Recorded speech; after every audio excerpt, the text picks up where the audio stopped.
Alrighty folks, this is Alan recording another comprehensive Magic the Gathering Arena draft video. So Strixhaven is about to arrive. That means it's time for us to throw in some final Kaldheim drafts before we give it a farewell. And I'm close to hitting Mythic now, so let's do this.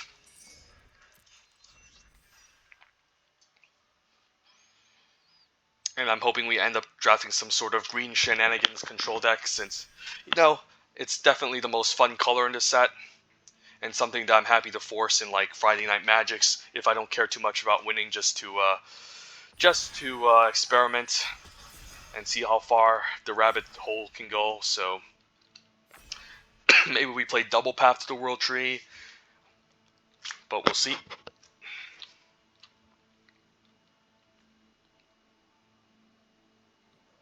Alright then, Pack 1, Pick 1, Kaldheim Premier Draft. What do we have the fine pleasure of opening? Pack 1, Pick 1, some pretty good cards. Shepherd of the Cosmos in the white aggressive deck can be a nice 2-for-1. In the late game, just being able to bring back a 2-cost permanent, which also includes land, and then just having a 3/3 evasive flyer is great. King Narfi's Betrayal, fine card draw spell, but not anything amazing. It's a good card, but it's a card you just end up splashing in the control deck since blue-black is pretty bad in the set.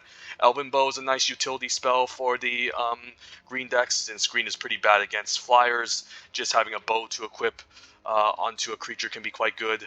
And then at common, we see Behold the Multiverse and the Shimmerdrift Veil, but probably still take Behold the Multiverse over it. So it's really between these three cards, and I wouldn't really fault anyone for first picking any one of these. If I want to go into the green multicolor control route, I can take the Elven Bow. If I want to go to the white aggressive route, can just take Shepherd of the Cosmos, and it's definitely very excellent. So multiple directions we can go in. I think I just want to draft another green snow shenanigans deck, so I think I just like the Elven Bow here. I've been pretty impressed by this card, since it just gives us a reach creature, and then you can just move the bow around and give a creature reach in a green deck. And I am a big fan of green in this set. That being said, now we have two interesting decisions. Had we taken the Shepherd of the Cosmos, we'd be looking at this Clarion Spirit, and we'd have a pretty busted white deck by now, since we have two of the best uncommons in white. But given that we took Elven Bow, maybe we're just fine just taking the Cosmos Elixir and just playing a green control deck. And this card is pretty good in the control deck. Outside of control, it's not very good since you don't really want to do 4 mana, gain 2 life in an aggressive deck. Whereas if we're able to play a very grindy game, this card can just leverage card advantage and help us stabilize against aggressive decks. So I'm liking the Cosmos Elixir here, but had we taken Shepherd of the Cosmos, Clarion Spirit would be a perfect follow-up, and this card's fantastic, but we'll take a Cosmos Elixir here. I think Clarion is better than Cosmos, but again, we're experimenting here. Drafting a nice control deck, and I'm a big fan of Ravenous Lintworm as a great curve topper in these green decks. Also Glittering Frost if we want a little bit of a snow synergy, or a lot of snow synergy could be great. And then, yeah, had we stuck with the white route, we'd be looking at a powerful Stalwart Valkyrie as a nice flyer, so we could have geared up for 3 excellent white cards to start with. But yeah, Ravenous Lintworm is a nice curve topper, and pretty much an overperformer in these green control decks. I might even take it over a Bergstrider now, given how this set has evolved and shown the power level of Ravenous Lintworm. Since Bergstrider does commit me to 2 colors, Ravenous Lintworm just keeps me in green, and just a great card, so I'm gonna take it here. Okay, this is a pretty interesting option. Could take the Bredegard Stronghold if I just end up in green-white, although we did pass a bunch of white cards already, so might not necessarily be the best choice. Could take Jaspera Sentinel, Not Vote Recluse, Squash, Augury Raven, or Snow-Covered Swamp. None of the green cards seem particularly fantastic, and given that we're gearing up to be more of a green control deck, I don't think I like the Bredegard Stronghold, since double white is going to be a little bit more difficult to activate. This card could have been a fine pickup had we started with all the white cards that we saw in the first 3 picks, but I could just take a Squash here. Like, Squash is best in Blue-Red Giants, but if we do pick up a couple of Changelings to enable it, it's quite good. And it's just removal, so Squash seems good. Otherwise, maybe we can take the Swamp, end up in the Green-Black Snow deck as a basis, but Squash is still pretty nice. I mean to say. Frost Augur, another Stalwart Valkyrie. Could take a Craven Hulk as a fine 4-drop. I do like the Snow Land here, since if we're going to be base green, just having the Snow Land to help us enable snow synergies can be quite nice, and also allow us to splash for blue can be great. Alternatively, yeah, there's a Stalwart Valkyrie here. Also, Craven Hulk can be nice on turn 4. to enable Squash, but I think we just take the Snow-Covered Island. And then Packmate, wow, Packmate pick 6. Do people not realize this is the best common in the set? Ben Stark calls this the mythic common. I think it's just a common that should have been an uncommon, to be honest, since it just replaces itself. A 3/3 body is really good in this set, and just the Foretell is great. I wouldn't call it mythic common, but definitely the best common in the set, and should have been an uncommon. And yeah, given that we're base green, it does put a smile on my face that I'm seeing the Serol's Packmate.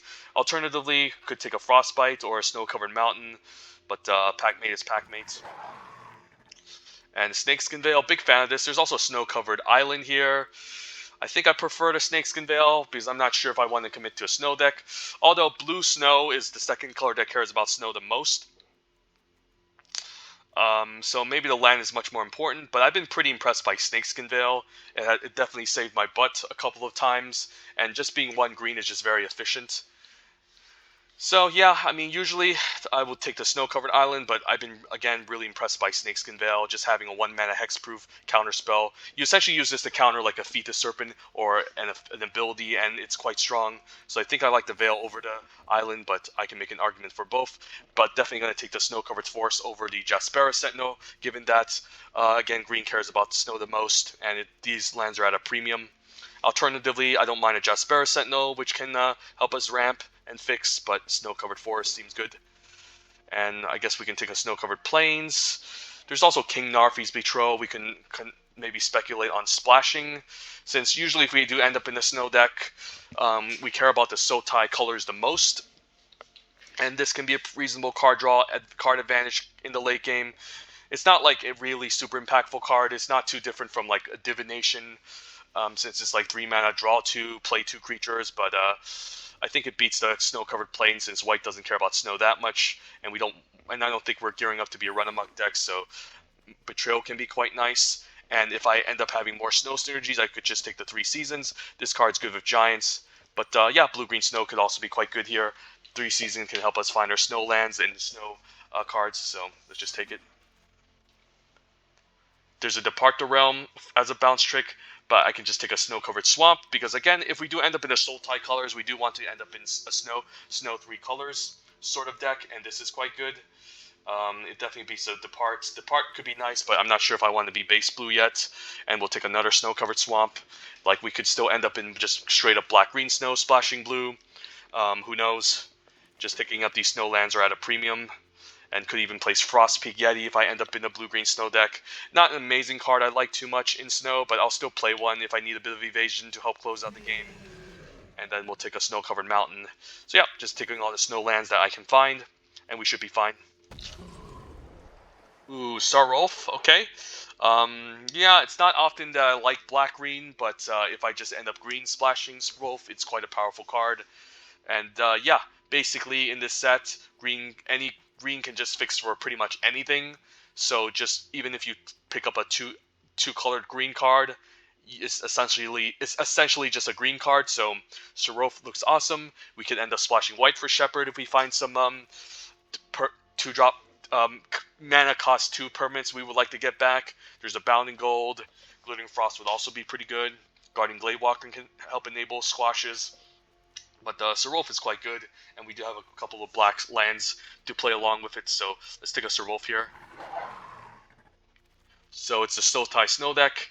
Mistwalker, Struggle for Skemfar, Snow-Covered Island, Sculptor Winter are all pretty good. Ravager isn't going to be amazing unless we have a couple of Changelings. Can always pick up one later, but it's not a guarantee. I mean, maybe we just take the Struggle here, or Sculptor. These are both kind of close cards, I say. Sculptor can help us ramp. Struggle is just a good fight spell. Maybe I prefer taking the green cards over the blue cards.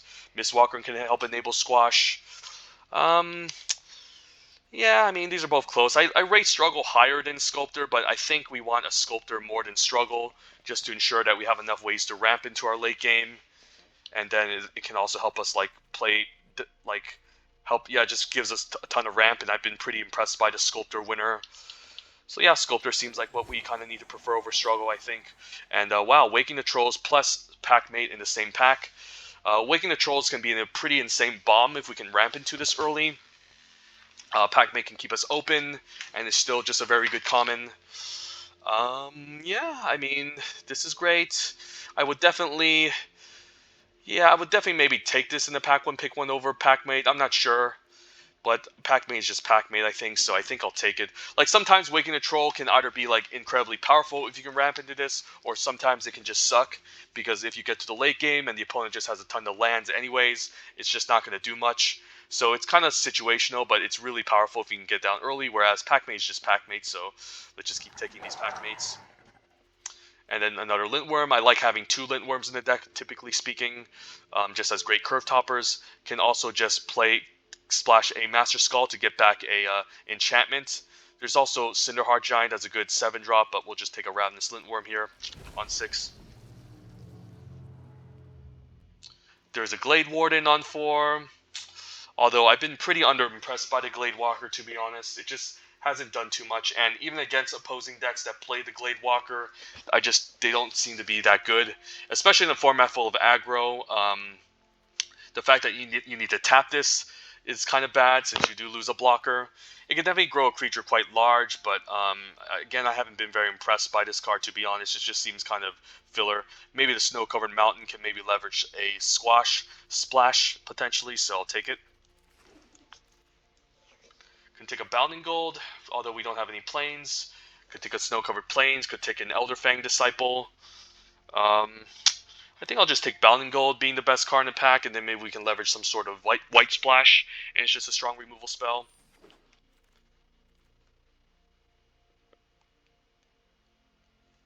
Runa Speed. I mean, we're not really an equipments deck, but I could just play it in the deck regardless to cantrip. There's a Witter Crown, which is whatever. Yeah, we're not really a Runa Speed deck. Are we just base blue here, and we can take a Mist? I mean, I guess I'll just take a Rune, but not sure if I'm going to end up playing it.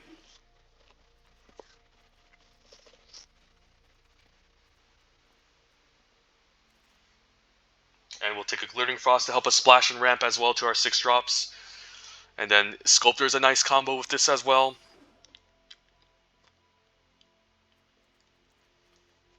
This is also just a 3-drop.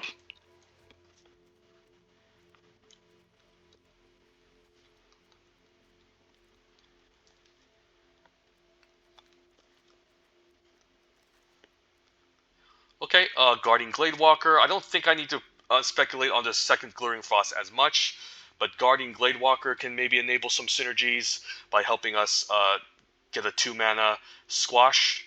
Outside of that is not fantastic, but it's just a 2-drop. The land would also be nice, but we should have enough snow lands already. Second Glittering Frost is okay, but I would still take the Sulphurous Mai over it. And yeah, I guess I don't mind a Mistwalker here, late snow-covered island as well. But seeing a Mistwalker late is pretty interesting, and it's just a good card that can also enable the Squash.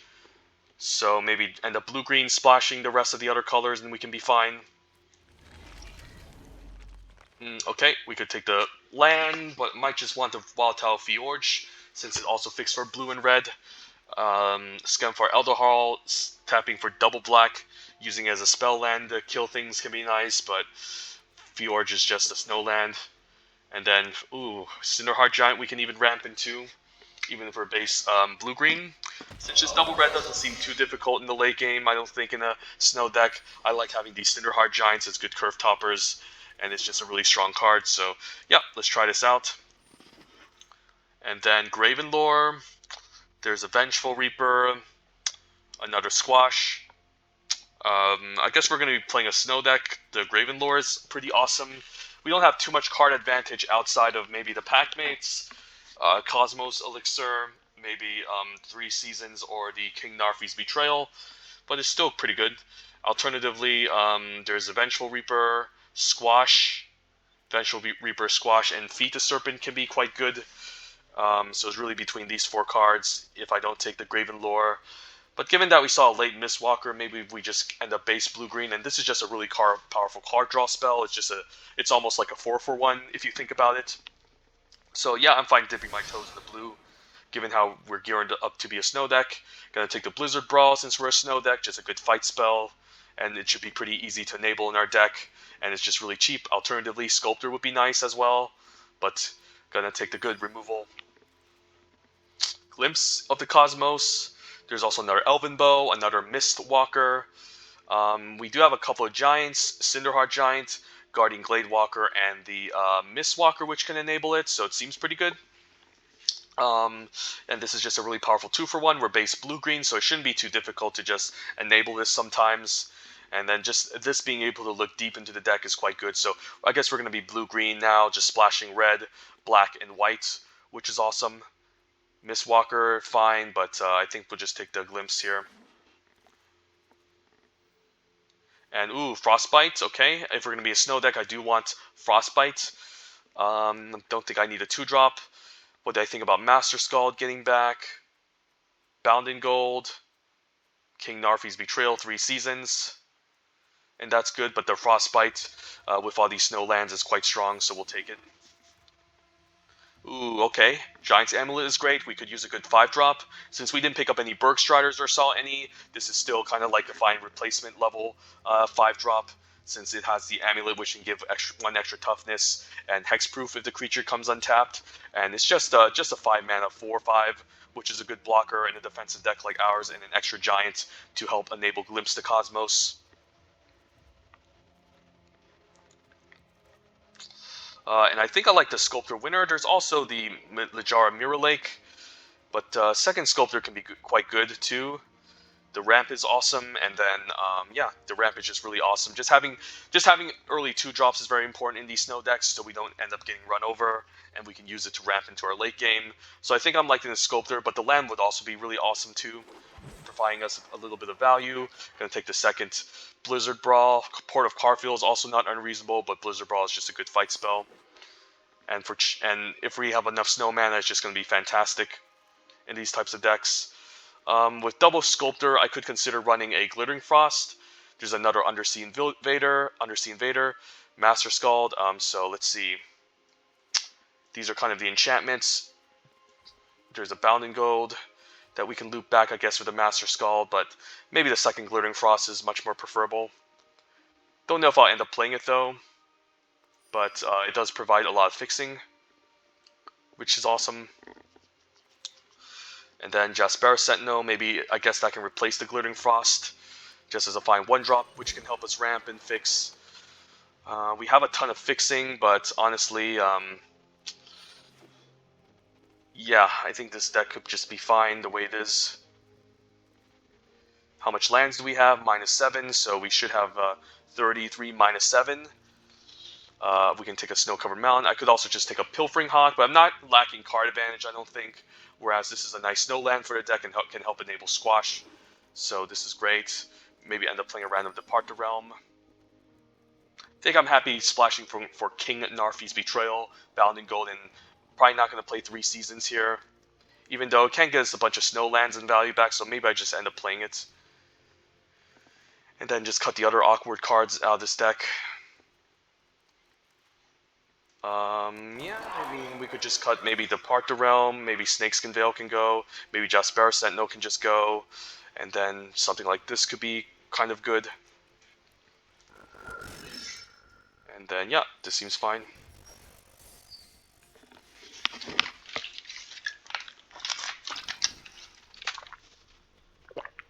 "41 cards, so just one more cut. I think I like the Cinderheart Giant just to have that extra curve topper, since if we're gonna be playing double Sculptor Winner and Glittering Frost, that can really help us get there. I like the Graven Lord to Squash. The 4-drops are good. Frostbeat Yeti, probably the weakest one, but still provides us a bit of evasion and snow payoff. I like all the 3s. King Narfi's Betrayal is a fine splash card, but not sure if I care about. There's a glitch where you can't put King Narfi into the side for some reason, so I'll just put in the sideboard for now. I think I like all 3 of these. How good is the 3 seasons? The 3 seasons can give us a bunch of snow lands. I mean, how many snow permits do we have in the main deck? There's a Frostpeak Yeti. I guess Glittering Frost, double Sculptor Winner, and that's about it. So the only reason why we would be playing 3 seasons to get back a bunch of snow lands, and that doesn't look very exciting. If this was snow cards, it would be better, but I think 3 seasons, given that it can only get back snow permanents, isn't that great. So maybe something like this is fine. Throw in the Frostpeak Yeti as a random 4-drop, and then one more playable. Could just throw in a King Narfi's Betrayal as a fine card. How much removal do we have? We have a Squash, double Blizzard Brawl, a Frostbite, and then what else do we have? Bounding Gold, and yeah, something like this. So 1, 2, 3, 4, 5. 5 removal spells. How many card draw spells? A lot. So what is this deck looking for? Narfi's Betrayal is quite good, and we do have a couple of swamps to enable it. Don't think we need second Glittering Frost. There's also Jaspera Sentinel, but we should have enough fixing, like with the Glittering Frost and the Glittering Frost, we should be able to get it.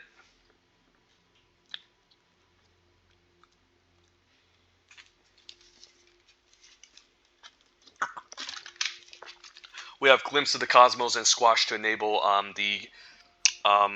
we have Glimpse of the Cosmos and Squash for Giant Synergy. So for the Cinderheart Giant, the Giant's Amulets, Mistwalker, and Guardian Gladewalker, it can be pretty solid.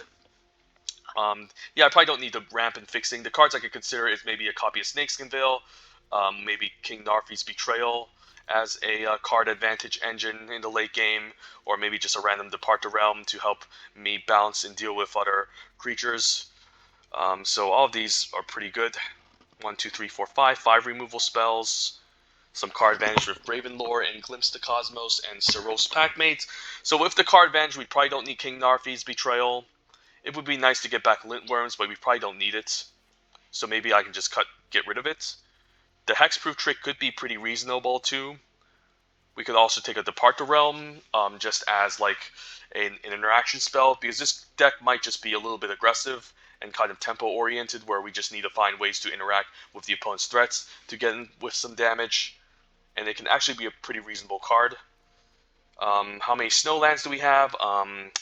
Yeah, I think we can just throw in 1 Plains for the Bounding Gold, since I already have like a Glittering Frost, which can look it up.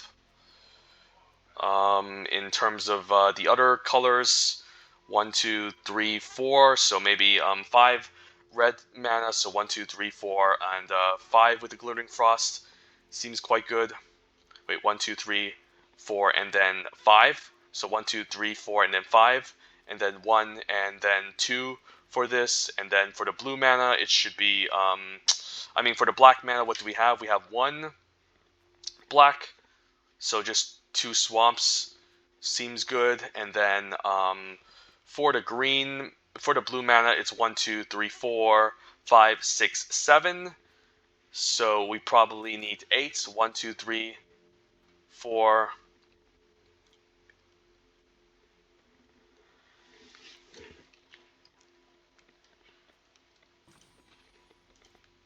5, 6, 7, 8. So just cut 1 island, and then just throw in 2 forest.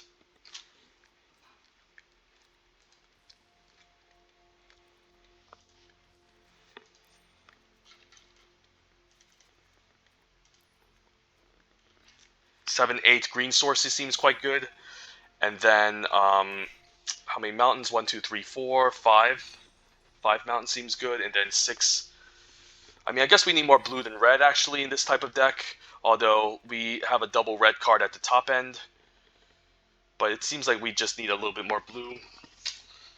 And I guess if we're going to be running something like this, I guess I can keep a Snakeskin Veil and Depart the Realm.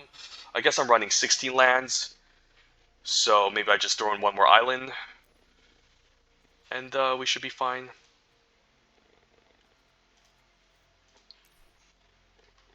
1, 2, 3. 1, 2, 3, 4.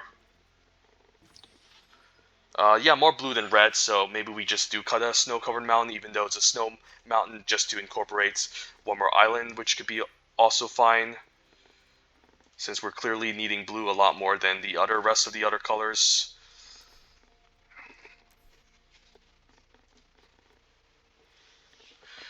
Maybe I just keep Snakeskin Veil, since I could use a protection spell in this deck, and just being 1 mana, it's quite nice.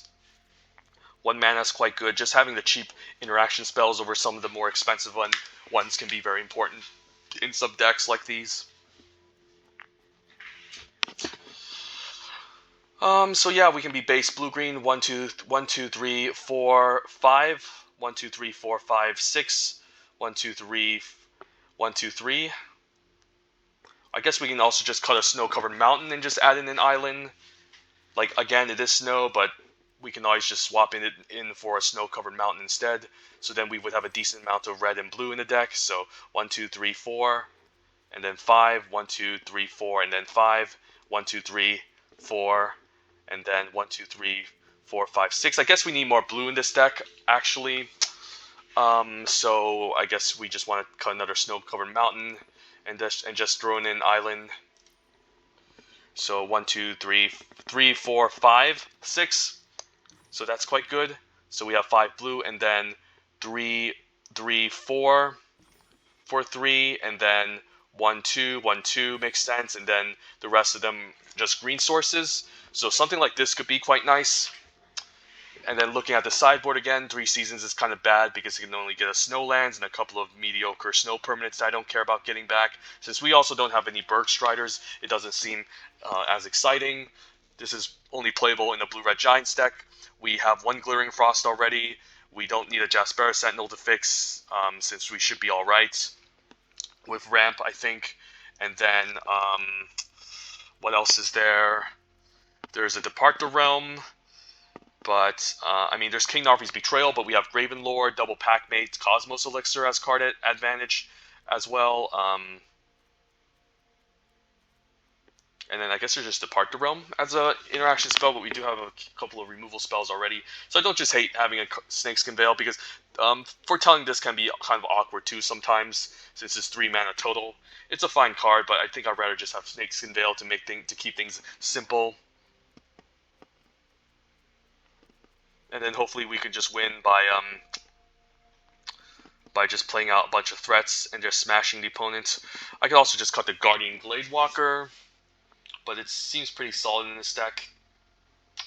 There's also just... I think the card I would only consider is King Narfi's or Depart the Realm, honestly, from the sideboard cards.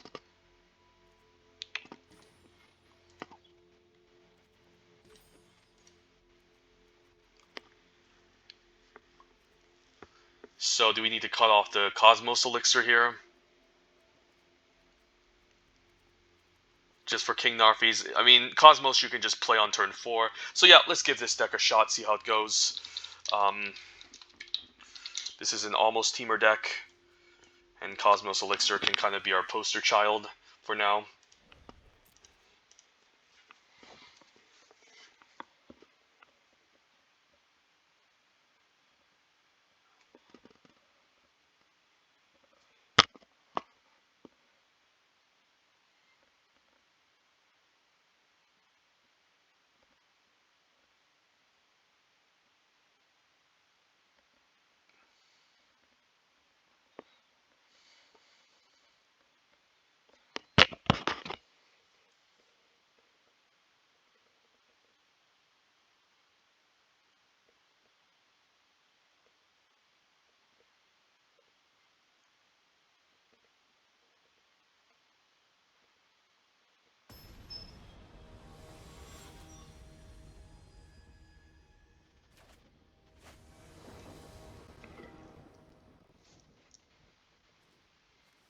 Alright, so we can play Glittering Frost onto a normal land.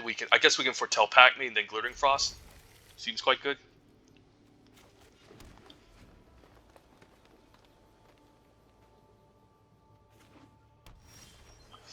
Alright, red mana for Squash eventually. I guess I just want to play a regular land here in case we need to Glittering Frost onto a land the following turn.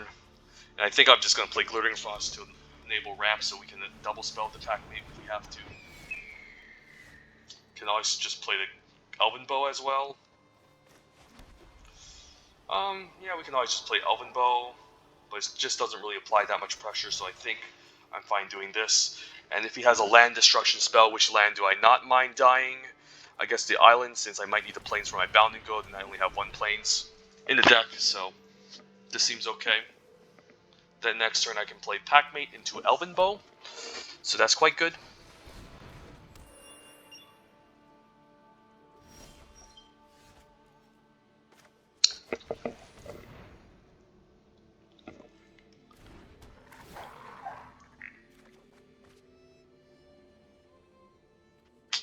And I guess I'll just play my green mana, and then, yeah, and then we'll just play out the Elven Bow here. A card that would have been amazing in this deck is also Path to the World Tree.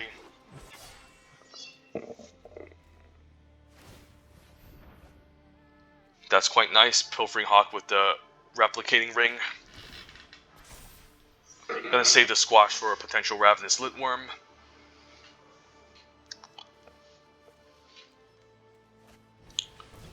Boreal Outrider is a good card. Main phase is the looting. Okay. Keep in mind that this dies to cast trigger. I still think I'm sending it in, and if he wants to trade for the Packmate, I'm fine. Now, I do want to attack here, so let's go for it. The trade here isn't too bad, because by trading here, it means that he won't be able to enhance his creatures. And we'll pass a turn here. Frostpeak Yeti can start chipping in every turn now with the Elven Bow.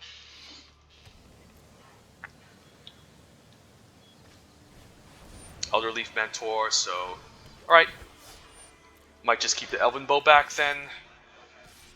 Just attack with a Yeti. Take one. And then another Packmate. I mean, why not just keep playing Packmates then? And then I think I'm just going to play the Snowland, activate, and attack for 4. 3, I mean.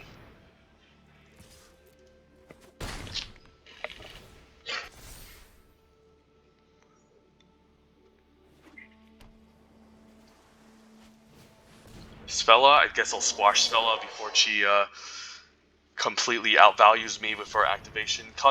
Kozuma is also pretty annoying, but I think the Svella is going to be a bigger problem, so let's just squash Svella before she becomes a...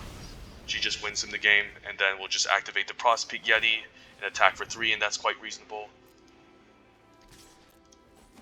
Just going to keep chipping in, play lands to go. If he wants to exile Kozuma, that's fine. He loses out on the blocker. I do also have a couple more win conditions in this deck. Blessing of Frost, pretty strong. Okay, I'm fine trading off the Packmate here actually. If he attacks with the Elderleaf Mentor, it's definitely a fine trade. I can also double block in case he has the stupid hexproof trick.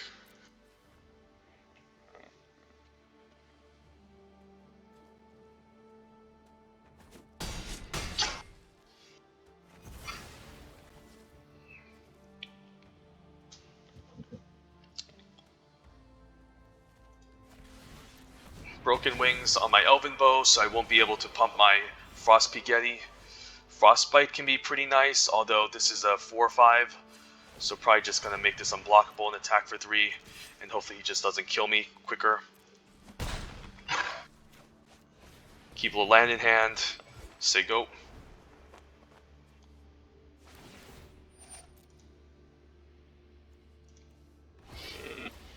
His deck does look better than mine, to be honest, given how he just has Svella and all these other Blessing of the Frost and Ramp. So yeah, his deck is definitely probably just better. Gravenlore is good. Wow, I mean, I have a Gravenlore in the deck too.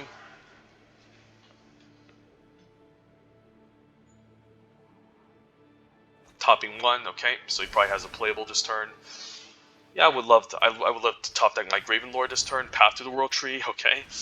Yeah, I guess we're not out of the woodworks yet. Once he activates Path to the World Tree and blows up my Sculptor Winner, that's going to be a problem. So he's probably just going to attack for 4 here. I can attack for 5, but I'm probably going to save the Frostbite for his bear. Ravenous Litworm is awesome. Guess I could have held full control here. Attack and then before blocks. Give this unblockable so he doesn't block with a token. Fine with the chump block that he makes on the 2/2. And then we can play Lindworm and a turn maybe kill the bear.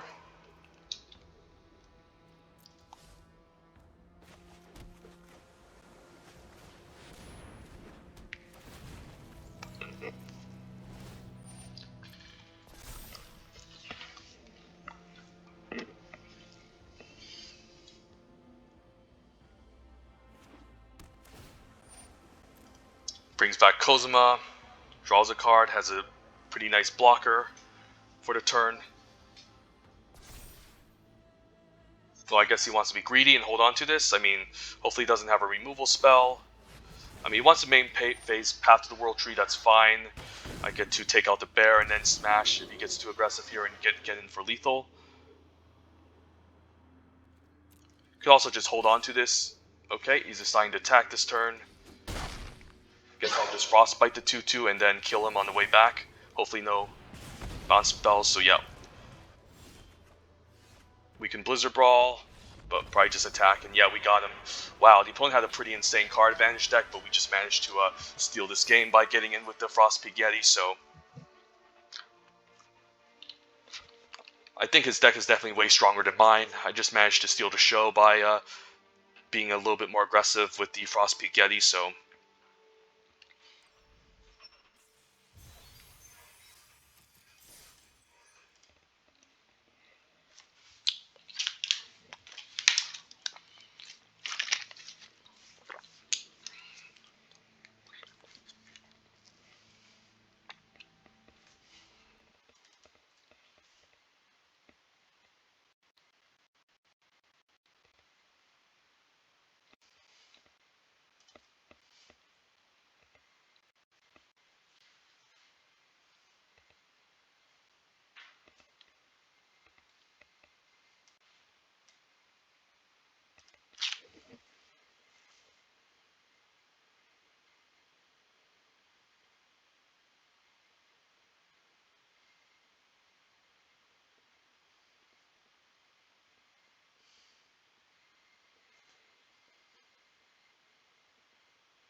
Alright, seems really good. We can just foretell pack mates all day. Cast them, then, you know, keep foretelling them.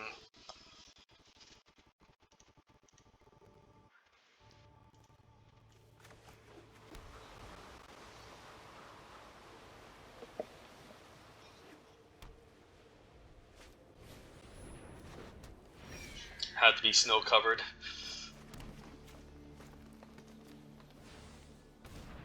I think I'm fine getting out the pack mate out just next turn to have some board presence.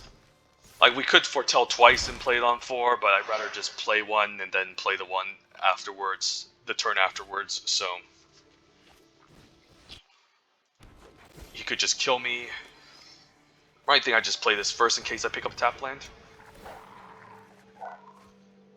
And then we'll play an island.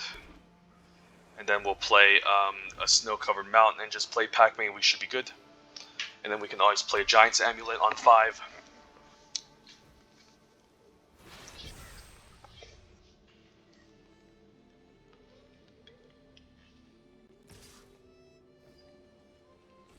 If you want to use a Iron Verdict on this, I'm also fine and okay with it, since it's essentially just a 2-for-1. Alright, Frostbite could answer the Sculptor. Maybe I just want to do that, but just developing the Pack-Mate might be important. So let's play Mountain. I think I'm attacking here. Might want to save this Pack-Mate just to be mana efficient. Iron Verdict. I think I'm okay, because it's just a 2-for-1. Like, I drew a card off of this, and now he killed it. And then now I can just play Pack-Mate and just draw a card as well. Play Replacement Pack-Mates.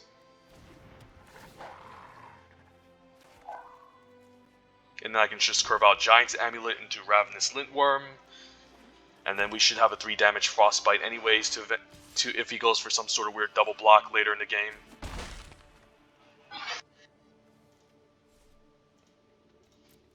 Opponent's running out of resources.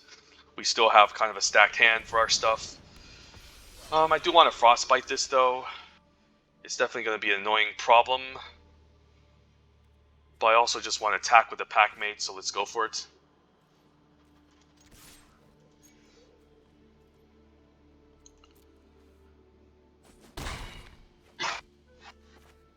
Can I afford to take it? I think I'd just rather get the Giant's Amulet in play to apply more pressure and just more mana efficient. Maybe I can double spell next turn, take out the Valkyrie, And that should be fine, because if I do take out the 3-2 here, he gets to swing back at me for 2. So maybe it was better to keep the Packmate back instead of attacking, but just getting in for 3 again is really nice. Especially because we eventually just need to pressure the opponent. And then we can attack with both, I'm fine with, and then I can just gain 4 life and offset the life loss that I had this turn by playing out the Ravenous Lindworm. Okay, I think we just attack. And we have Frostbite at instant speed.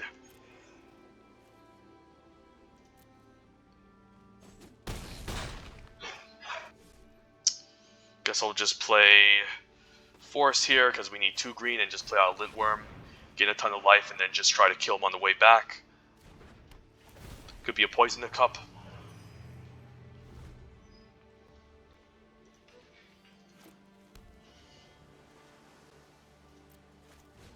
Kovari, but he needs 3 legendary creatures for this.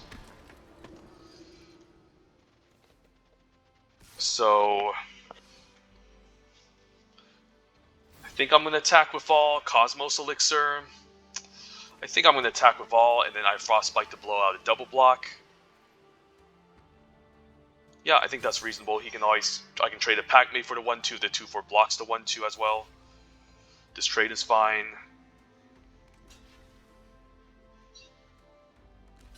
And then I can just completely blow him out if he goes for this type of block. Surprised he doesn't block the 2-4 here. Yeah, this is just a blowout here. I don't think you can recover after this turn. And then I can always just play the Cosmos Elixir, gain a ton of life. And then he has a Lindworm to deal with. How much does it cost to move 2? I can also just move the Helm onto the Lindworm.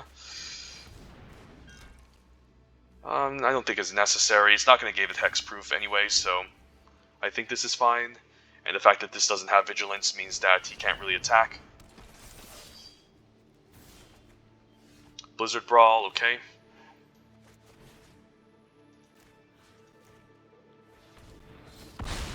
That's why we picked it up.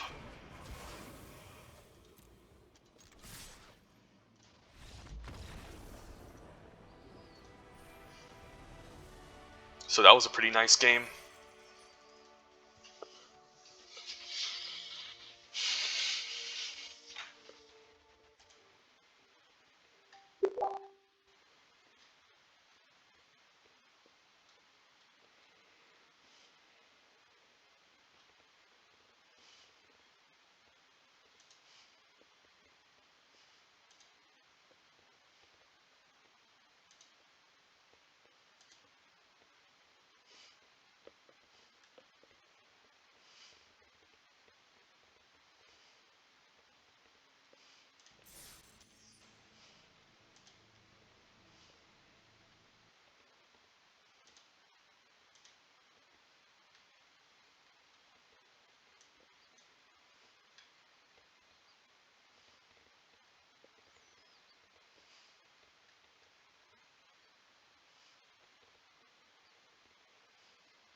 Ooh, I'm facing against Ben Stark. Okay, maybe he's streaming this. So this can be a pretty fun video, although my hand is not necessarily the best. Certainly keepable, but alright, I'll keep it against Ben Stark just to be nice. So, yep. I need to say hello to Ben. But he's probably just drafting a snow deck, just like me. But he's probably going to kill me here. Can see a turn 2 Priest, maybe, of the Forgotten Gods. Sculptor, that's a good one.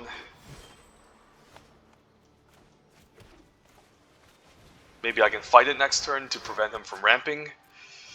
But it's probably going to be too late by then. I'm going to have a fun time losing the Ben here. Yeah, I probably just need to take out the Sculptor. He's going to foretell Packmate, perhaps. Path, wow, that's really good. I do have Snakeskin Veil up to deflect it, but the thing is,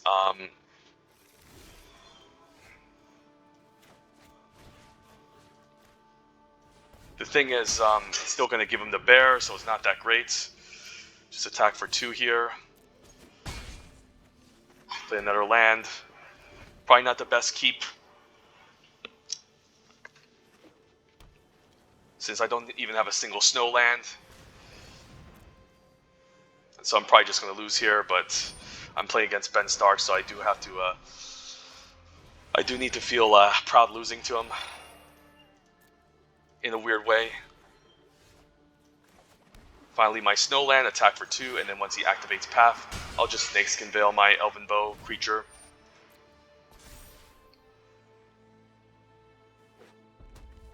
He has it up anyways, so he's going to use it. And then I'm going to activate Snakeskin Veil.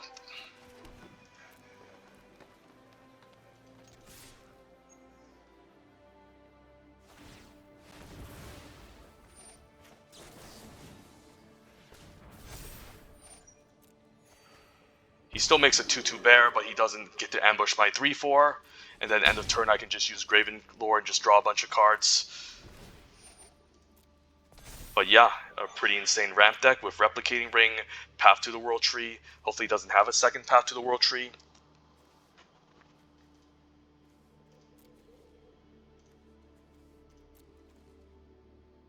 Could be a attacks for 2. Hopefully no Lintworm, but he's probably going to get there anyways. No, please don't play a bomb, please. Mass Vando, okay, seems reasonable. I guess he gets to exile my Elven Bow, which is quite good.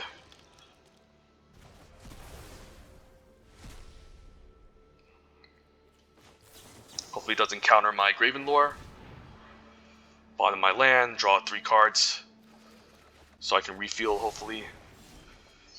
Play my land, guess I'll just play land. Guess I'll leave with a Packmate. Could also just fight this, honestly, and get him for 2. Is that worth it?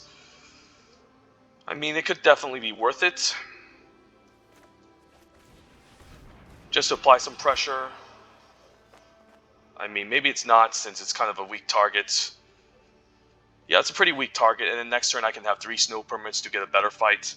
So I think we just pass the turn here. And I only get him for 2, which really isn't worth it in my opinion, so. Elder Fang.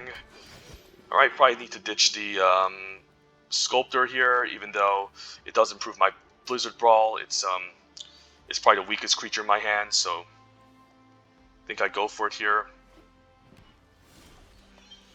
We have Frostbite active, so maybe I'm fine attacking. If I do attack with this, what happens? I guess I can blow him out with a Frostbite, and that can be pretty sweet.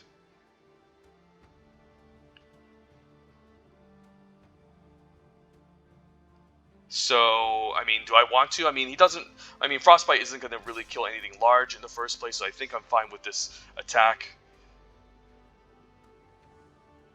And then I'm fine if he double blocks it with the Mass Vandal on the 2/2.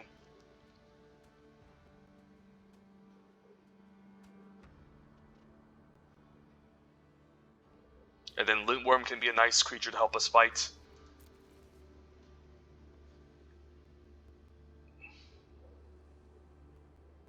Alright, no blocks. And then I think I'm going to keep up Frostbite here and just play out the Ravenous Lintworm. Luckily no counterspell, so just pass the turn here. And hopefully it just doesn't drop like a Coma out of nowhere, or else we're going to be in trouble. Surprisingly enough, he could just be flooding here, since he hasn't dropped his own Lintworm, but he probably has like Binding the Old Gods. Arnie slays a troll. Okay, let's see what he attempts to fight here. I guess he could have a Jarl the Forsaken. I guess he's just going to play it. And then I guess we can also just keep up Frostbite. Sure. And then kill whatever he tries to put the counters onto. I could also just attack with all here. Like, honestly, I don't mind, given that he seems to be flooding, so.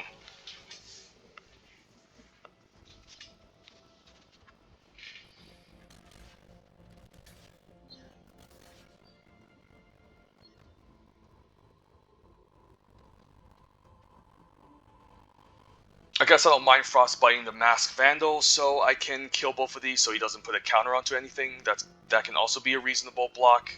He could also have a removal spell for the Lintworm, that's why he's going for this attack. Okay, that's okay.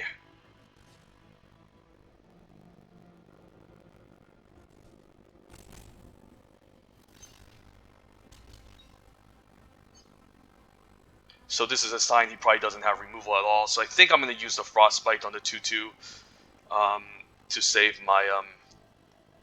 He could also have a Jarl here that he's looking forward to flashing.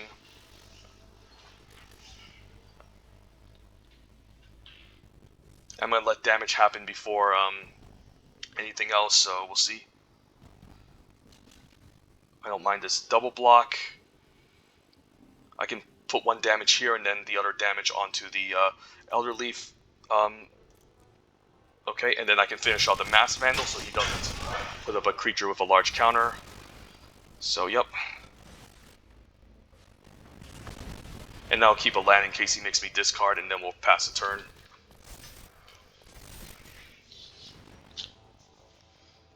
And then if he tries to play a 5/5, we can fight it.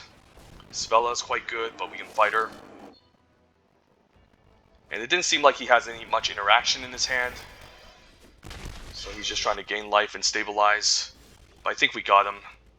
So let's see. First things first, let's just play out the Glittering Frost. Attach it. Cast this. Use the Blizzard Brawl. And then I guess we want the Suros Packmate to fight Svella this turn. And then we have the good game Ben Stark, because he's just a master limited player. And yeah, we managed to take out Ben Stark. So not bad. Even though he had a really good red-green snow deck. So I'm going to be very surprised and interested in what he says for his stream with this draft. So I'm definitely going to try to maybe go on Twitch right now to see what's going on. I once played against Ben Stark on stream, and it wasn't recorded, but I noticed that the chat was kind of laughing at my name, like King of Jabronis, who would name himself that. So I feel very honored.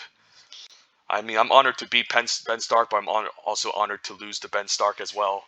Since I mean, I'm an avid watcher of his draft videos. But yeah, I guess he's live on stream.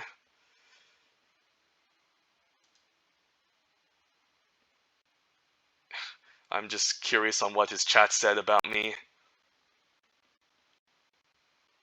And just for anyone who wants to look this up, this match was on April the 8th, 2021, 7:05 West Pacific Standard Time. So I realized I actually beat Ben Stark, and he's just starting a new draft here. But yep, I'm gonna keep watching. I'm gonna watch his videos after this for sure. All right, doesn't seem too bad. We have Glimpse of the Cosmos on 2, a Frostbite, no creatures, but definitely some decent value. I think it's fine keeping since I'm on the play.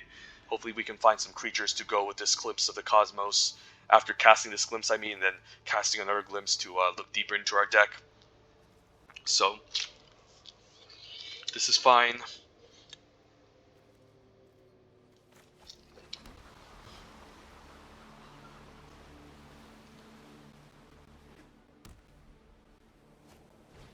Battlefield Raptor, a fine target for Frostbite, but this is probably the turn to just use Glimpse the Cosmos, and then Elixir Cosmos and Giant's Amulet.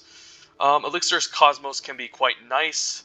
We don't really have double blue for the Giant's Amulet. Like, just casting this on turn 4 can maybe help us gain a ton of life against an aggro deck. So it could actually be more reasonable than the Amulet. Amulet is good, but we don't have double blue so far, so it can be a little bit awkward to cast. So I think I like the Cosmos Elixir. Fine taking out the Battlefield Raptor maybe next turn, and then to set up my Cosmos Elixir. Or maybe just another more annoying 2-drop. But if I have this out and I can just draw a ton of cards, I can just maybe outvalue this white aggressive deck and go from there. The Amulet could, again, of course, enable the Glimpse, but that's fine. And then I guess now I can play the Forest and then keep up Frostbite. He's going to attempt to equip the pick onto the Raptor, but I can just kill it in response. I do want him to attempt to equip the pick because it would waste 1 mana, which is really important, so then he can't really play anything, and this locks him down. So now I can play land into Cosmos Elixir and then attack for 2. And then draw a card next turn, which is great. So yeah, this is not the start you want to see against a green control deck.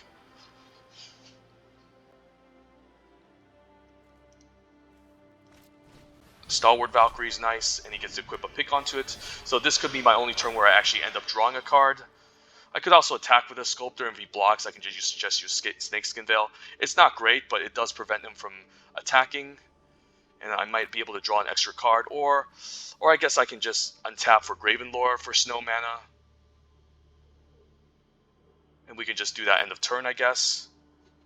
So sure, let's just pass the turn, draw a card. And then we can use Gravenlore end of turn, take 4. He does get to ramp with this, but like the other play would have been to just do nothing and attack. I mean, we could just attack and then just done nothing, but there's no way he was going to block that, so the only thing we need to maybe deal with is this flyer, and we should be fine. But this is really nice. We could untap the snow mana, and this counts as 2 snow mana here. And then we can cast a Gravenlord, which is going to provide us a bunch of cards. I could also just main phase this since I wasn't blocking to ensure that I get my land drop with this. And I think I'm going to do that. Mistwalker could be alright. Not super amazing, but can still give us a good blocker. So I think I like the Mistwalker here. Can play red mana, can play blue mana. Could just play the Ravenous Lintworm.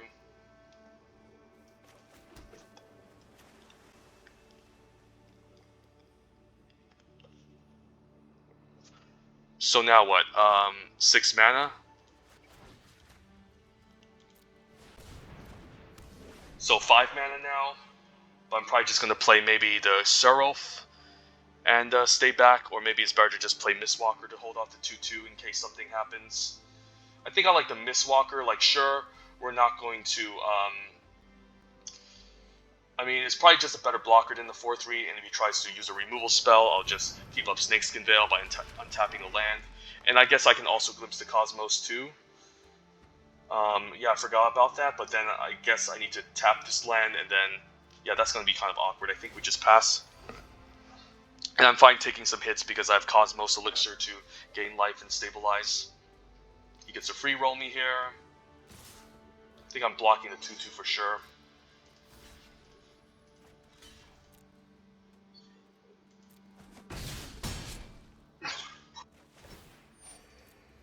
Wish this was instant speed.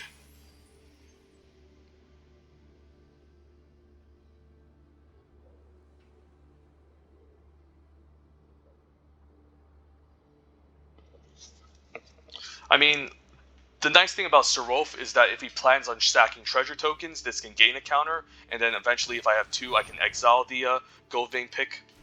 So that's also something important to keep in mind. And yeah, I guess we just pass the turn here. Cinderheart Giant can be nice. Lintworm can also be nice. I think I like Glimpse of the Cosmos first. If I play Cinderheart Giant, I can always untap the land. But I also like the pack. I also like the Seraph Realm Eater here. And then if I play it, how much mana? I can have 6 mana to play a Lintworm or play Glimpse. Maybe it's just better to Glimpse the Cosmos here first. Get Bounding Gold, that's pretty good. We can use this to answer the Stalwart Valkyrie. But we can't do both. I guess I can also just untap the land. So what I can do is I can play the Sculptor Winter. Play that, untap the land. And then Bounding Gold, the 4/3, so that seems quite good. And then we can just stay back with both, and we should be fine. So, yep, let's just pass the turn. Could have Bounding Gold the pick, but again, I think that if we can get enough counters onto the Seraph, we can just exile the pick, and then all the other 2 cost creatures in this deck, although he can get back Valkyrie if he does so definitely could be a problem.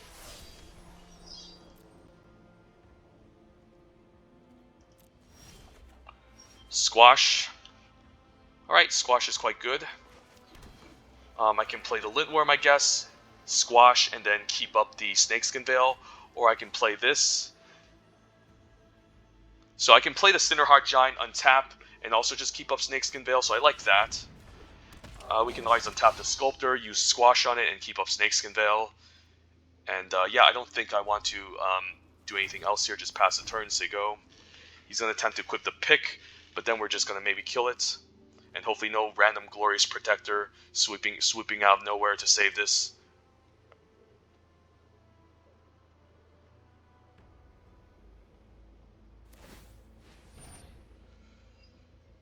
Yeah, I think we let resolve, so then when he moves to combat, he can't really move his equipment around main phase. And then we can just squash here, and hopefully no Glorious Protector, because that can be kind of awkward. We just want to deal with his flyers, essentially.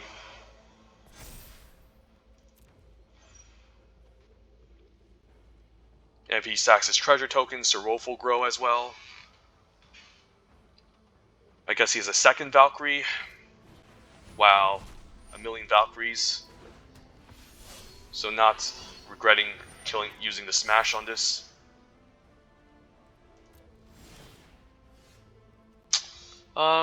So I can exile one cost or less. I can exile the treasure tokens, but I think I want to get rid of Go Vane Pick first. So we're gonna hit the decline. Get to draw a card, play land, move to combat. We're definitely gonna attack with a Cinderheart Giant this turn. And then I'm fine playing the Ravenous Lintworm. Can double activate the Mistwalker and trade, which also isn't unreasonable. And we also get to draw a card end of turn, so maybe it's fine still taking 4. Like, let's say I pump this twice and trade, what happens? I guess I will have to tap blue, and then block, and then keep up 1 green, but then the mana will fade away on this combat phase, so maybe I should tap better. So I guess I'll just take 4 then. Even though it does slow me down and I could end up drawing a card instead, I think this is fine. He could also use Kaya's Onslaught here as well, which I think he might have, since there's a pause. He hits me for 10, but I'll go to 13 and gain up to 15 life anyway, so I'll take 4. Next turn we'll go back to 20. If he wants to stack a bunch of tokens to grow my Seraph, that's also fine. Valkyrie Sword, but I guess he can make a large creature with this. I guess that's not enough, so never mind. So yeah, Cosmos Elixir drawing 2 cards that game was really great. So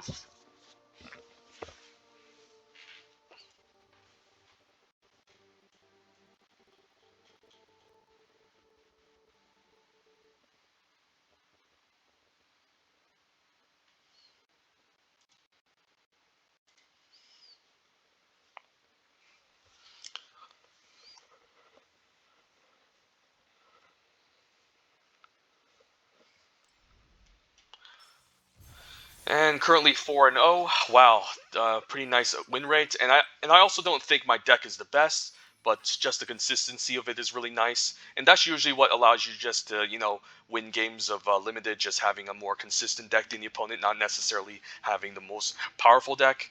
I mean, what the hell am I trying to say? I mean, of course, if you have a bunch of powerful cards, you're most likely going to sweep the draft. But again, just having a consistent deck it can definitely get you a higher win rate than you would if you would just draft, and if you would draft a bunch of cards that just don't synergize well together. So sometimes even in a fine deck like ours, it's still you can still get a really high win rate if you play correctly and have all the key components in your deck, including removal, count like protection spells, card advantage spells, creatures, etc. Glittering Frost on 3 can be nice. This is a bit of a gamble, but if I can Glittering Frost in the Cosmos Elixir, that can be nice. And we also have a Frostbite, so I'll risk it here. It has a lot of potential, but I can definitely see this deck being a little bit bad. I mean, this opener being a little bit bad, and it can definitely be really bad if I don't get a land next turn. So, gonna hope and pray. Land into Elixir against another control deck means just card advantage, but Sculptor is always fine too. It's almost a land. Like, if we do get a land next turn, we can just drop the Cosmos Elixir and gain 2 and draw a card. So that's also pretty good.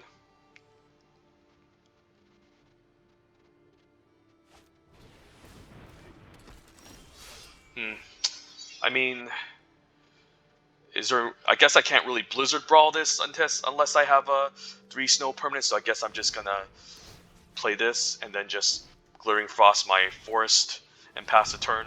And then I guess I can untap the Glittering Frost next turn and Frostbite this away, play a Cosmos Elixir and go from there. So 4 mana, so I can play a Serof's Packmate, untap the land, use Frostbite and also fight, and grow the Serof's Realm Eater, so that can be a reasonable play next turn. Carful Harbinger, I guess the opponent's also missing his land drops, so that's definitely an important thing to note as well. We can play land into Cosmos Elixir maybe, or maybe, I guess we want to kill the Finn this turn, so maybe it's more important to just play the land, play Serwolf, and then Frostbite away the 1/3, or fight it away. Because he's just going to hit us back anyways if we play Cosmos Elixir, and this card is pretty annoying. Yeah, I think I like the Serwolf here. Maybe the Blizzard Brawl can enable attack for 3, which could be more useful. I can see the Blizzard Brawl being way better than the Ravenous Lintworm, but I can also see the Frostbite being quite good because it's just instant speed. So it really depends here. If I want to get in for 3, I guess I want to use the Fight spell instead. So how about that?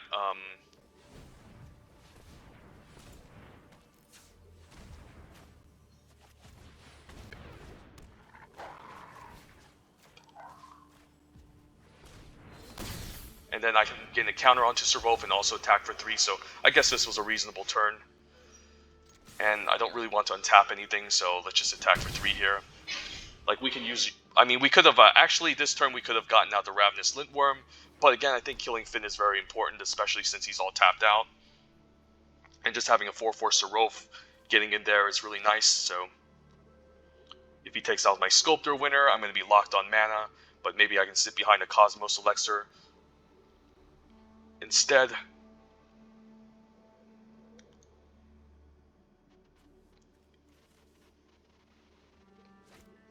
Glittering Frost, okay, so the opponent missing out on mana. Yeah, let's decline. And we have 5 mana available, so I think I just like getting out a Lintworm here.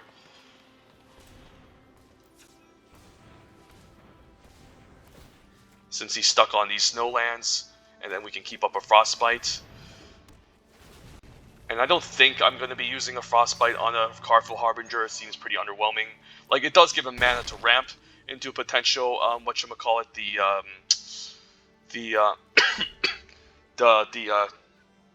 run ashore, but there's definitely better targets to kill. How about Spirit? Is that a fine target to kill? I mean, I guess we can't really kill it, but we could, however, kill the Harbinger and then attack with both, and this will grow the extra counter. So maybe it's fine using Frostbite on this anyways, end of turn, just to grow back the Serwolf in order to attack past the Spirit, so I don't mind this. He has 1 blue mana for potential Depart the Realm foretold, but I think this is fine. And then, yeah, we'll decline here. We just want to keep our counters. We can Gravenlore main phase if we want to, or play Cosmos Elixir. I think I'm fine attacking with these 2, and if he just takes it, I'll just play Cosmos Elixir. Ooh, I guess I forgot about the extra snow permanent, so kind of misread, so I guess I want to just Cosmos Elixir here. Yeah, Cosmos seems good. Play lands, they go. So we're just going to draw cards over and over with this, and the opponent's far behind, so... By killing the Carful Harbinger, he doesn't get to ramp out anything too insane, but maybe... Yeah, I forgot that this was a 5/4, so I kind of messed this one turn up. But it's still fine here. Wish this was 4 mana. Imagine how busted it would be if it was 4 mana. We can squash this, but doesn't seem necessary. I think I'm fine just using the Graven Lore here while I can, since I don't have double blue. Get out the Graven Lore. Cast it. Ooh, Cinderheart Giant and Bound in Gold. I think I like all of these. I could just keep all three of these. Keep the Bound in Gold to take out the creature. I mean, I should have enough lands, right? With the yeah, I think I should have enough lands. Let's just bottom all of the lands and just top all these three cards. Now we can play land, and I can play out a Guardian Gladewalker, and then I could also just squash the 4/4. Squashing the 4/4 isn't unreasonable. Yeah, I think I like that, since we do have a Bound in Gold next turn anyways, and then I can just leverage this as card advantage. So if he has a sweeper, I can just drop a Cinderheart Giant, and I should be fine. But it does look like a pretty powerful snow deck. He just missed out on some lands, which punished him.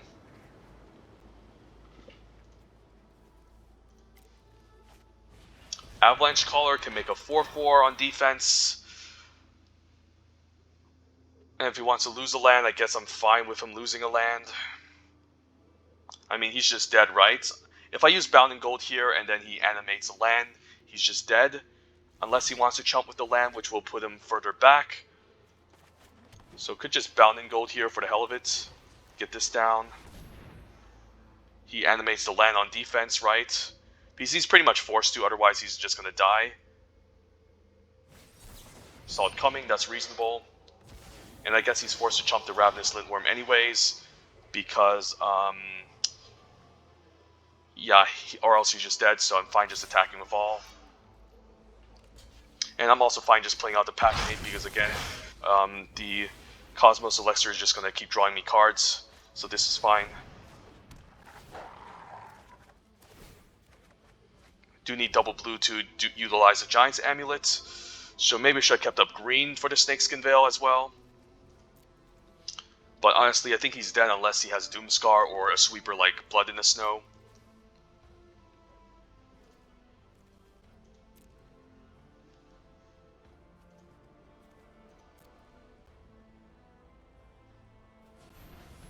Yeah, if he has Blood in the Snow, it's his only way to win.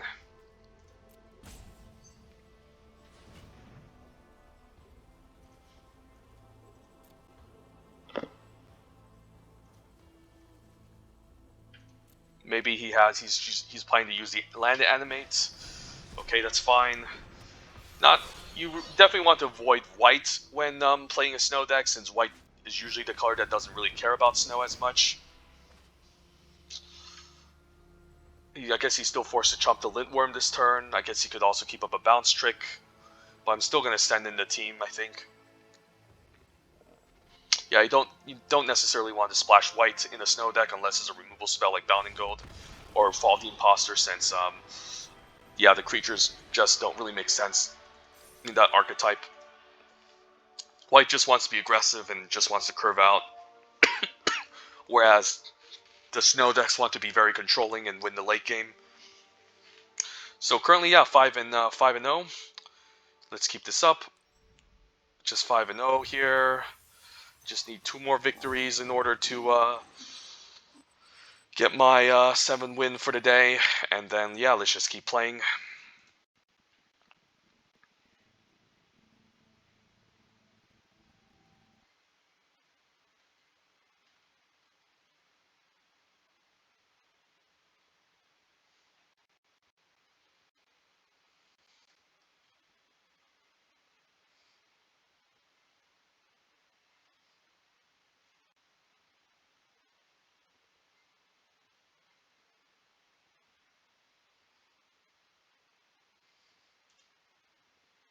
I'm gonna subscribe to Ben Stark's Discord. I didn't realize he had a Discord until now. I like to watch his videos. I don't necessarily agree with every single pick he makes, but he's definitely a very passionate about the game, and tries his very best, and gives a lot of great advice for cards that are sleepers. Yeah, we'll leave with a Sculptor since we have a Snowland to untap. Although not a blue snowland for Gravenlore, so it can be kind of interesting. But we're still on the play, and we have all 4 colors, so I think I'm going to try it out.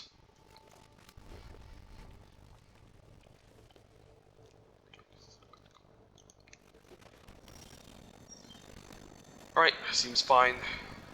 Don't have triple snow permanent for the Blizzard Brawl. But eventually, hopefully we can get there, and it's just a blue-red Giants deck. Run Ashore, wow, that's a pretty expensive card. Yeah, I guess I can ramp out a Frost Peak Yeti this turn, so that's quite nice. And then we can just give it indestructible in the late game and start attacking into him, so that's fine. Could also Blizzard Brawl another creature as well. Alright, Frostbite seems reasonable, taking out the Sculptor winner, so it's going to take me a while until I can get the triple snow for Gravenlore. I think I'm just going to attack with a Frost Peak Yeti. I can also give it indestructible. I mean, I can also just give it unblockable, which I will. Since it's not like I'm doing anything else, I don't think I'm going to use Bounding Gold on it to a 2-1, and it still keeps up Snakeskin Veil, so I think this is okay. So a Blue-Red Giants control deck, perhaps.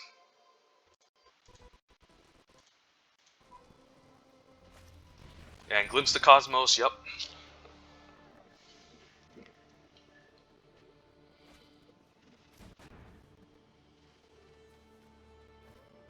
Right, price swing for 2 since I don't think he's blocking.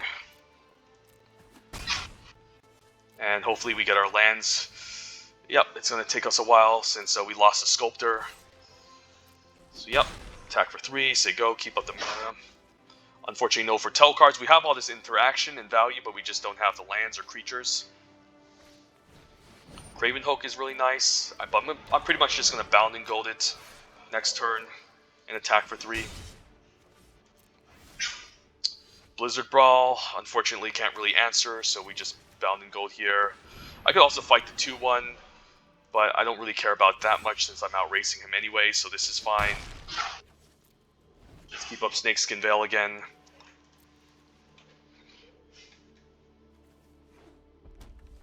He can Glimpse again. Kinseekers, okay. At least he doesn't get the Scry.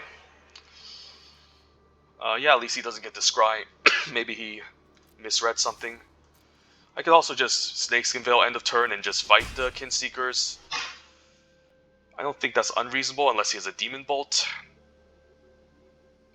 I mean, I do get in for 4, so I think I go for it. He probably has a Demon Bolt here to deal with this. Yeah, I think we just attempt to fight here. Otherwise, we're not winning. I guess I can also just make this unblockable. Why didn't I think of that? I could just made it unblockable and keep it up. Might have misplayed here. Oops. Yeah, that was a bad play. Yeah, that was dumb. I forgot the thing had unblockable, so I should have just kept it unblockable attack, and then if he didn't block, I could just use the Snakeskin Veil, so that probably cost me the game, but if I wasn't getting my lands anyways, I don't think I'm winning the game, so that was a poor play. I forgot the thing had indestructible for a moment there, and then had I dodged the Demon Bolt, I think I would have at least, you know, fought off the 2-2 now, but at least I can keep up Squash here this turn. Don't know if I just want to squash a 2-2 this turn, we'll see. Could always just trade and squash before it gets out of hand.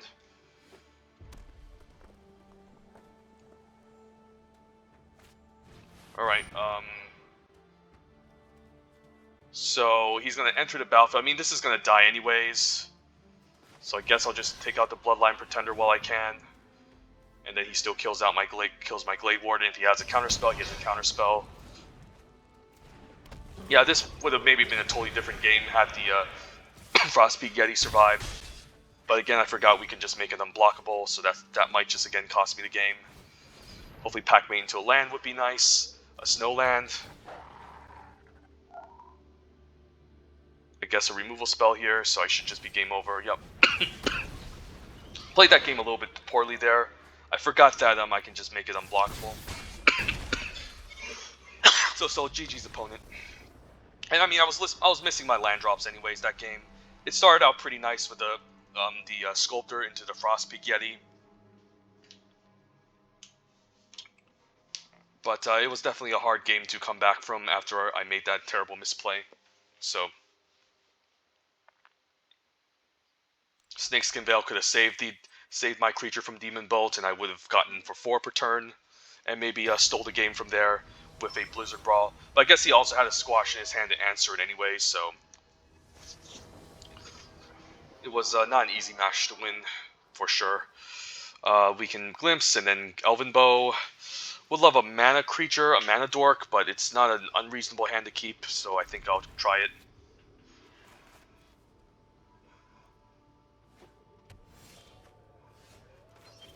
Gotta greet our opponent.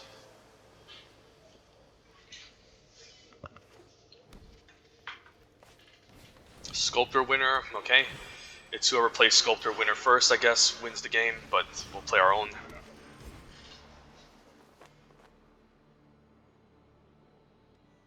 Can play Elven Bow, keep up. I mean, I guess we can't untap this because it's blue, so it's probably just Elven Bow next turn and pass. If you play Svella, that's going to be a little bit annoying. Probably has Svella here. We'll see. Ooh, something else, a 4-drop, maybe a Packmate. Cravenhoke, that's a good one. Ooh, we do have Bound and Go, but we don't have the mana to cast it. So that's a little bit awkward. So I could just Elven Bow here and maybe set up some sort of double block.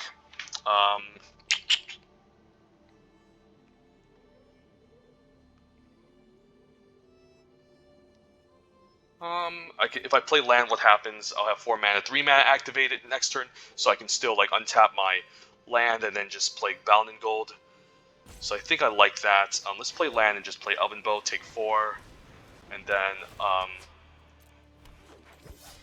hopefully we can find an answer to this. But this is a really insane curve out. Just the Cravenhook smashing us for 4 can be a bit of a problem.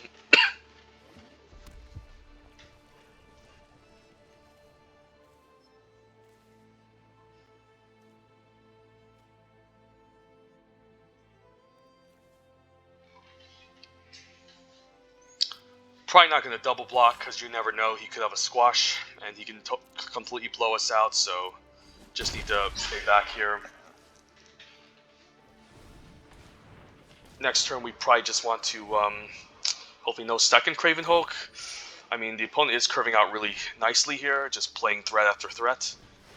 And I guess the Outrider is a better creature to bound if we find white mana, but we'll see. Guess we just have red mana and that's fine. Yeah, I guess I just want to use Squash right now.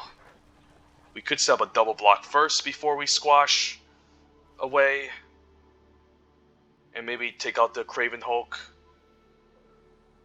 I mean, at this point, I think I might need to set up a double block against this Cravenhook, so we'll see.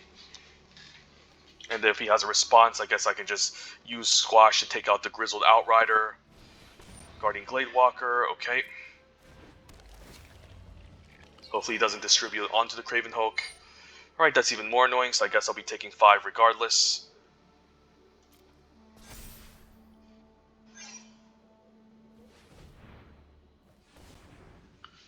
And I think I just kill the Outrider, or maybe I take out the Cravenhook because it enables Giant Synergy, but I guess the Guardian Gladewalker will enable Giant Synergy anyways.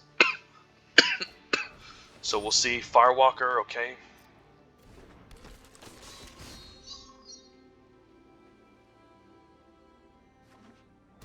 I mean, he's out of steam, so if I'm able to take out the Cravenhook and just stabilize, I should be able to get there. Wow, the opponent just passes the turn. Jeez. I mean, which one is scarier? The Cravenhook can't block, but it does enable Giant Synergy. But he has Giant Synergy anyways with the Guardian Gladewalker, so probably fine just killing the Outrider anyway, since this can't really block. We can just play out a Lintworm and then hold the fort. I think I like that. Although we're going to be tapping out, so we might want to save up a land for next turn. I'm hoping he just doesn't have a removal spell. I mean, I think I'm going to go for it, given that Lintworm can help us stabilize the game. So, hoping Lintworm survives here, and then we can maybe trade off for Tuskegee Firewalker if it doesn't.